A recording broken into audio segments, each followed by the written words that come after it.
Hello दोस्तों। अदरक यानी कि जिंजर, जिसे हम सब मसालों के तौर पर इस्तेमाल करते हैं, इसे साइंटिफिकली जिंजिबर ऑफिसिनेल के नाम से जाना जाता है।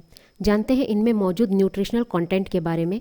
इसके बाद जानेंगे कि इनमें किस तरीके के हेल्थ बेनिफिट्स पाए जाते हैं, और ये भी जानेंगे कि इससे जुड़ी क्या सावधानियां हैं, किन लोगों को इसका प्रयोग कम मात्रा में करना चाहिए या नहीं करना चाहिए।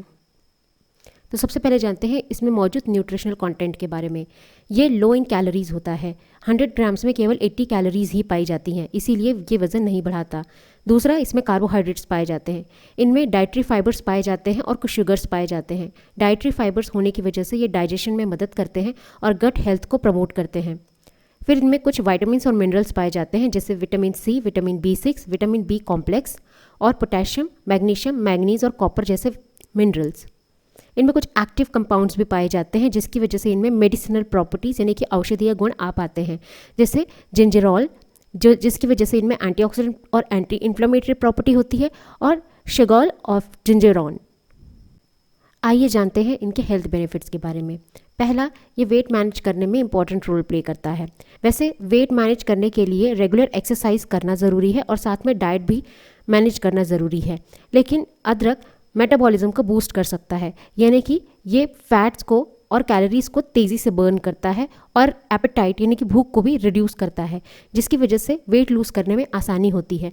इसके लिए जिंजर टी या फिर ग्रेटेड या मिन्स्ड अदरक का इस्तेमाल किया जा सकता है। इसके अलावा कुछ लोग इसे इनके इन्फ्यूज़्ड वाटर का भी इस्तेमाल करते हैं, यानी कि अदरक को काट कर पानी में कुछ समय के लिए इन्फ्यूज़ करते हैं और फिर इसका इस्तेमाल करते हैं। और कुकिंग में भी जिंजर का इस्तेमाल करते हैं, जिससे मेटाबॉलिज्म बूस्ट होता है।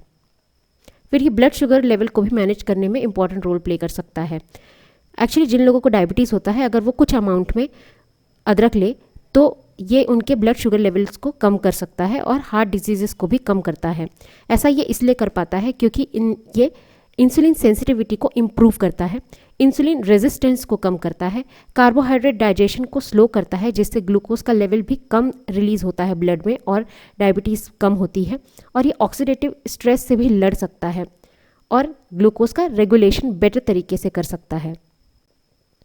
ये इम्यून सिस्टम को भी सपोर्ट करते हैं, ऐसे क्योंकि इनमें एंटीऑक्सीडेंट प्रॉपर्टीज़ होती हैं।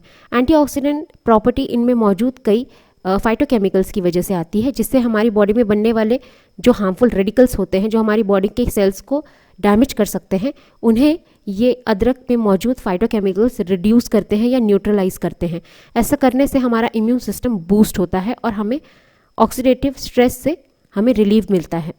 दूसरा, इसमें एंटीबैक्टीरियल प्रॉपर्टीज़ भी होती हैं, क्योंकि इनमें मौजूद फाइटोकेमिकल्स बैक्टीरिया से लड़ सकते हैं और हमें सुरक्षा प्रदान कर सकते हैं और हमें इन्फेक्शन से बचा सकते हैं। फिर ये पेन रिलीफ करने में भी मदद करते हैं। ये मसल पेन, आर्थराइटिस, माइग्रेन और जॉइंट डिस्कम्फर्ट से हमें राहत दिला सकते हैं। ऐसा इसलिए होता है क्योंकि इनमें मौजूद फाइटोकेमिकल्स में एंटी इन्फ्लामेटरी यानी कि सूजन को कम करने वाली प्रॉपर्टीज़ होती हैं। इसके अलावा ये प्रोस्टाग्लैंडिन, जो कि एक ऐसा इंपॉर्टेंट मॉलिक्यूल है जिसकी वजह से हमें दर्द होता है, उसके लेवल्स को भी कम कर सकते हैं। ऐसा माना जाता है कि ऐसे कई सिग्नलिंग पाथवेज जो कि हमारे नर्व्स के थ्रू होती है, इस पाथवे को भी ये इनहिबिट करती हैं, ताकि नर्व से दर्द वाले सिग्नल हमें ना पहुँचे। ऐसा करने के लिए आप इसे चाय के तौर पर ले सकते हैं, या फिर इन्हें इसका पेस्ट बनाकर लोकलाइज्ड एरिया जहाँ पर दर्द हो रहा है वहाँ पर इसे लगाया जा सकता है। एस्थमा और रेस्पिरेटरी कंडीशंस में भी ये कुछ हद तक लाभ दिला सकते हैं, क्योंकि इनमें एंटी इन्फ्लेमेटरी प्रॉपर्टीज़ होती हैं, जो कि कई रेस्पिरेटरी कंडीशन जैसे एस्थमा में भी लाभ दे सकता है, क्योंकि इनमें जिंजरॉल और शुगॉल नाम के सब्सटेंसेस पाए जाते हैं। ये एयरवेज को रिलैक्स करते हैं ताकि ब्रीदिंग स्मूथ हो सके, और ऑक्सीडेटिव स्ट्रेस से भी लड़ते हैं। ये पाचन में भी मदद कर सकता है। डाइजेस्टिव एड देने के लिए ये डाइजेस्टिव हेल्थ को इम्प्रूव करता है by stimulate saliva production and digestive juices. Digestive juices के बढ़ने और सलाइवा के प्रोडक्शन के बढ़ने से बेटर डाइजेशन होता है और डिस्कम्फर्ट भी रिलीफ होता है। दूसरा, ये नौजिया में भी रिलीफ दिला सकता है। नौजिया यानी कि मितली आना।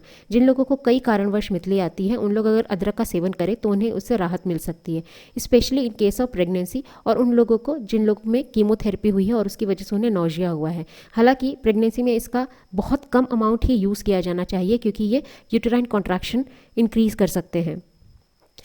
लेकिन कुछ लोगों को इसका इस्तेमाल बहुत सावधानीपूर्वक करना चाहिए, स्पेशली वो लोग जिन्हें कोई ब्लीडिंग डिसऑर्डर हो या फिर जिनकी सर्जरी होने वाली हो, क्योंकि अदरक में बहुत ज़्यादा ब्लड थिनिंग मॉलिक्यूल्स होते हैं।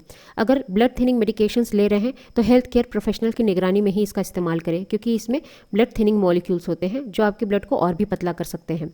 फिर डाइजेस्टिव इश्यूज़ जिनको हो या फिर जिनका पेट बहुत ज़्यादा सेंसिटिव हो, उनमें ये हार्ट बर्न, स्टमक अपसेट और डायरिया पैदा कर सकते हैं और एसिड रिफ्लक्स भी पैदा कर सकते हैं। इसीलिए ये लोग भी बहुत ही सावधानीपूर्वक इसका इस्तेमाल करें। फिर जो प्रेग्नेंट महिलाएं हैं उनमें ये यूट्राइन कॉन्ट्रैक्शन को स्टिमुलेट कर सकते हैं। इसी वजह से हेल्थ केयर प्रोफेशनल की निगरानी में ही ऐसे सब्सटेंसेस का इस्तेमाल करें। जिन लोगों ने बहुत हाइपरटेंसिव मेडिसिन जो ले रहे हैं या फिर जो एंटी डायबिटिक मेडिसिन ले रहे हैं, उन लोगों में मेडिकेशंस के इंटरैक्शन की भी संभावना अदरक से हो सकती है, यानी कि अदरक में मौजूद तत्व इनमें ये जो दवाइयाँ ले रहे हैं उसके साथ इंटरैक्ट कर सकती हैं।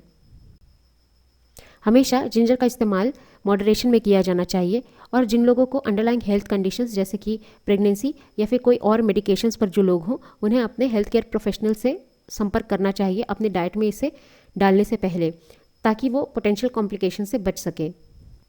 आई होप ये लेक्चर आपको समझ में आया होगा। प्लीज़ अपने सजेशंस कमेंट बॉक्स में दीजिए। इस चैनल को सब्सक्राइब कीजिए, शेयर कीजिए और लाइक कीजिए। धन्यवाद।